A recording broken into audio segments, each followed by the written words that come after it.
ये बात समझ लेते हैं, ठीक है। अब बोला है draw and explain how the love self help transmission of impulse, यानी कि इम्पल्स का जो करेक्टर है वो बताने को बता रहा है इम्पल्स के बारे में, ठीक है। देख सकते हो, draw and explain how love self help the transmission of impulse. Impulse समझते हो ना, जैसे एकदम आपको हॉट फील हो जाता है, गर्म फील हो जाता है नॉर्मली, उसके बारे में इम्पल्स यानी कि नर्व सेल्स के बारे में। तो सबसे पहले तो आप डायग्राम, यानी कि ये नर्व सेल्स का डायग्राम, ठीक है, यानी कि न्यूरॉन का, यानी कि स्ट्रक्चर ऑफ न्यूरॉन, वो सबसे बेस्ट है। तो ये सबसे आपको क्या दिखाना है, यहाँ आपको न्यूक्लियस दिखाना है, यानी कि बीच में जो सेल्स होते हैं इसको न्यूक्लियस, और यानी कि ये सेल बॉडी, को सेल बॉडी कहते हैं, ठीक। फिर आपको जो जड़े जैसी है वो दिखा देना, डेंड्राइट्स, फिर ये एक्सॉन और नर्व एंडिंग, बस। यानी कि ये एक डायग्राम आपको दिखा देना है स्ट्रक्चर ऑफ लीवर। फिर एक और डायग्राम बना सकते हैं, यानी कि एक और डायग्राम क्या, दूसरा डायग्राम बना दो। यहाँ पर है न्यूरोमस्कुलर जंक्शन, यानी कि थोड़ा सा अंदर का एक्सॉन का जो पार्ट दिखा रहे हैं, ठीक है, यानी कि इसको एक्सॉन दिखा दिया थोड़ा सा, और ये वाले हिस्से का जिसका नाम है न्यूरोमस्कुलर जंक्शन, और ये है जो आती है पैटर्न से, यानी कि कॉर्डरीज, और ये इसको, बस, ठीक है। और फिर ये थोड़ा बहुत इसके बारे में लिखिए, ये 3 या 4 मार्क्स में है। देखो, nerve cell also called a neuron, जी नार्व सेल्स को क्या कहते हैं, न्यूरॉन्स कहते हैं। ये ट्रांसमिशन ऑफ हमारे बॉडी पार्ट्स को ट्रांसमिशन करने के यहाँ पर, यानी कि जैसे आपको हॉट जो भी है, ये ब्रेन तक मैसेज देता है और ब्रेन से ये वापस आती है मैसेज, ये इतनी फास्ट होती है कि आप सोच भी नहीं सकते, ठीक है ना। यानी कि जैसे आपने कोई चीज गर्म चीज छुई, एकदम जो आपको रिफ्लेक्स एक्शन, यस, इसको रिफ्लेक्स एक्शन जो कहते हैं, इसी का टॉपिक है रिफ्लेक्स एक्शन का, ठीक है ना। ये लिखना कैसा है main, neuron is the structure and function unit of nervous system, ठीक। इट कंसिस्ट, यानी कि ये डेंड्राइट्स कंसिस्ट करता है, सेल बॉडी करता है और एक्सॉन करता है, यानी कि इसमें इतनी चीजें आती हैं। डेंड्राइट्स, यानी कि डेंड्राइट आप समझिए, ये जो जड़ें थी यही रिसीव करती है, क्या रिसीव करती है, impulse from an neuron and transmit to the cell body, यानी कि dendrite receives impulse from neurons, यानी कि ये जो न्यूरॉन से जो मैसेजिंग आता है वो क्या करती है, रिसीव करती है। Impulse then passes the axon and axon terminal, ये इम्पल्स इसको पास करता है, when it transfer to another neuron, यानी कि ये दूसरे उसमें ट्रांसफर होता है, और effected through the synapse, synapse यानी कि गैप्स को कहते हैं, साइनेप्स यहाँ देखने का, यानी कि साइनेप्स यानी कि गैप जो होता है, neuro transmitter. This mechanism ensure the rapid and efficient transmission, यही तो है रिफ्लेक्स एक्शन, ये पूरा चीज को रिफ्लेक्स एक्शन जो आपके ब्रेन से होते हुए जाता है और फटक से क्या करता है, मैसेजिंग भेजता है कि हम भाई हटा देना चाहिए, ठीक है। तो ये डायग्राम प्लस ये, तो इतना बड़ा नहीं लिखना है, बस इतना ही लिखना है। अगर आप बुक में देखोगे तो बहुत बड़ा है, बट वो थोड़ा सा ही लिख, ठीक है। डायग्राम बहुत जरूरी है, 3 या 4 मार्क्स में, ठीक है। चलो भाई, अब आते हैं नेक्स्ट क्वेश्चन। यहाँ देखते हैं, हमें दिया है CXHY, हमें बनना है यहाँ कौन, ठीक है भाई। तो हमें तो पहले से बताया, नॉर्मली हम आपको बता देते हैं। यहाँ ये एक्स की जगह आ जाएगा आपका 3, और वाई की जगह आ जाएगा आपका 6। तो अगर मैं इक्वेशन की बात करूँ तो ये बन जाएगा 2C3H6 प्लस 9O2। हाँ सर, ये क्या पूछ रहे हो, मैथ एंड प्रॉप, ये प्रॉपिंग वाला हिस्सा है, यानी कि प्रॉपिंग पढ़ेंगे।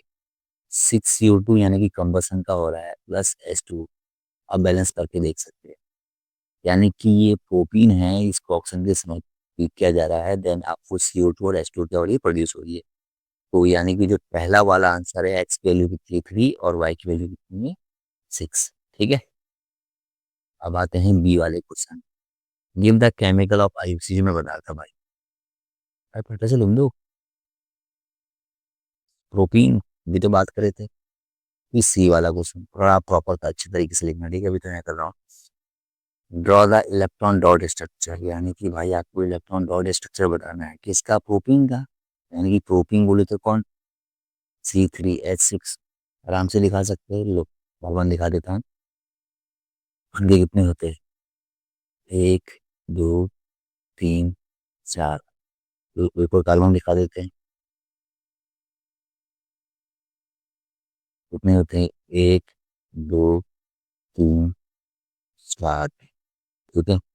और फिर एक और कार्बन दिखा देते हैं,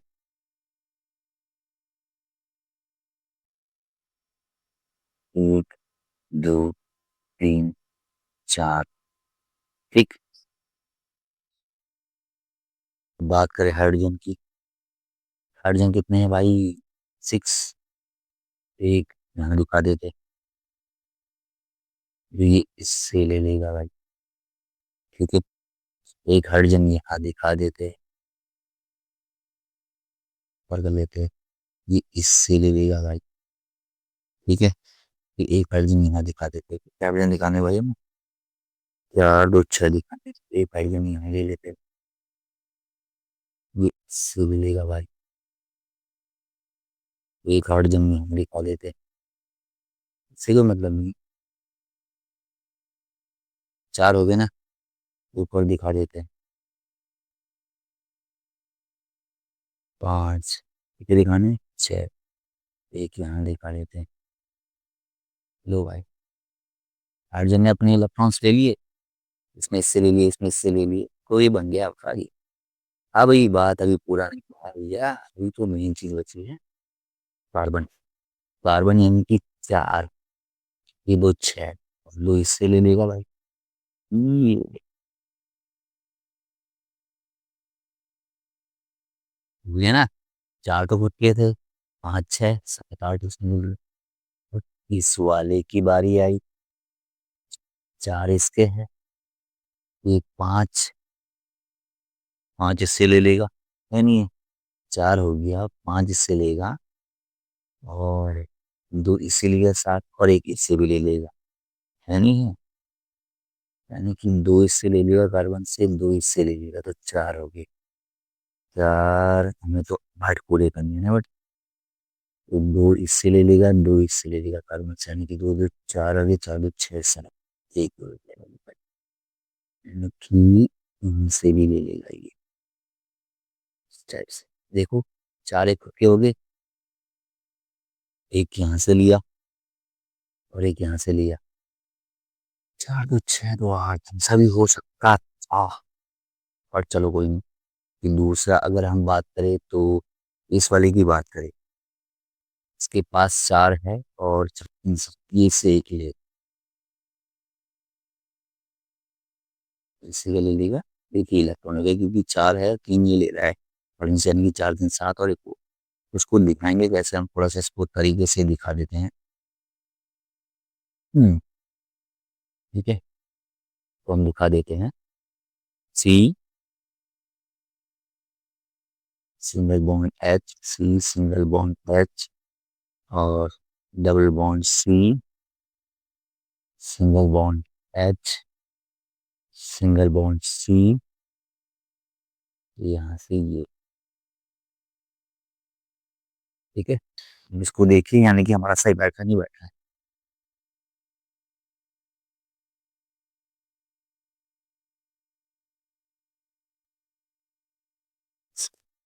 अगर आप देखेंगे तो ये इलेक्ट्रॉन्स पूरे आ जाएंगे, गौर करो तो एक दो तीन चार पाँच, यस, यानी कि ये इसका स्ट्रक्चर बन जाएगा।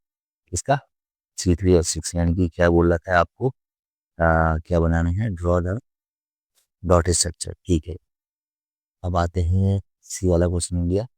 Name the alcohol on heating H2SO4, यानी कि जब इसको H2SO4 केस में रिएक्ट करेंगे तो क्या प्रोड्यूस होगा भाई ये।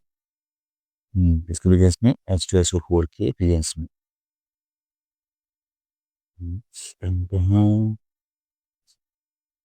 in the alcohol which is on heating with concentrated H2SO4 will produce of the hydrocarbon। भाई इसका सवाल है, आंसर यानी कि डी। फिर से रिपीट कर लेते, name the alcohol which on heating with concentrated H2SO4, यानी कि कौन सा अल्कोहल प्रोड्यूस होगा H2SO की प्रेजेंस में। भाई बहुत सरल है, प्रोपीन है ना, क्या बनेगा, PROPANOL, प्रोपेनॉल। क्या बनेगा भाई? प्रोपेनॉल बनेगा। ठीक है। अब एक और इसमें क्वेश्चन आता है, right the balance chemical equation for the reaction this, जो आपको रिएक्शन दे रखी है, यानी कि C3H6 with the hydrogen gas, उसकी यानी कि इसमें हाइड्रोजन गैस ऐड कर देंगे, और ये एक्स्ट्रा क्वेश्चन में बता रहा हूँ आपको। ठीक है, इसकी प्रेजेंस में, निकल की प्रेजेंस, इसकी तो ये बन जाएगा C3H8। देखो ये प्रोपीन है यानी कि इन वाला, ये बन जाएगा प्रोपेन इन वाला। सिंपल सी बात। यार माना नहीं है, कंफ्यूज नहीं है। ठीक है। और एक और क्वेश्चन है भैया, इसको आपके लिए तैयार कर देता हूँ मैं। C3H6 प्लस, हाँ ठीक हो गया, ठीक है। एक और क्वेश्चन नहीं, यही ठीक, ज़्यादा कंफ्यूज। ठीक है ना। हाँ, इसको कैसे लिखा जा सकता है, कभी कभी आप इसको ऐसे लिखने को भी देखते हैं, तो ये चीज ज्यादा इसमें कंफ्यूज मत हो। तो 3 4 2 6, 1 2 3, ये यही यहाँ घूम करके, यानी कि प्रोपीन। इसमें H2 है तो क्या बन गया आपका, प्रोपीन। ठीक है। मिलते हैं नेक्स्ट वीडियो।